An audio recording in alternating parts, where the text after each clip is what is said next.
4 राज्यों में राज्यसभा चुनाव की वोटों की गिनती हो चुकी है। नतीजे सभी के सामने आ चुके हैं, लेकिन सबसे ज्यादा दिलचस्प हरियाणा का चुनाव रहा।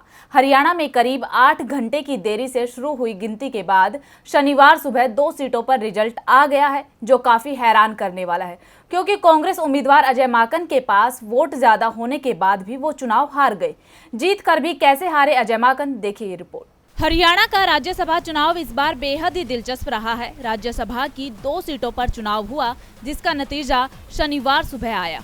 बीजेपी उम्मीदवार कृष्ण लाल पंवार और बीजेपी समर्थित निर्दलीय उम्मीदवार कार्तिकेय शर्मा की जीत हुई है, जबकि कांग्रेस उम्मीदवार अजय माकन 29 वोट पाकर भी चुनाव हार गए हैं। दरअसल बीजेपी ने बेहद ही चालाकी के साथ ये चुनाव जीता है। हरियाणा में कुल 90 विधायकों में से एक निर्दलीय ने मतदान नहीं किया और 1 वोट खारिज कर दिया गया है, जिससे 88 वोट वैध हो गए।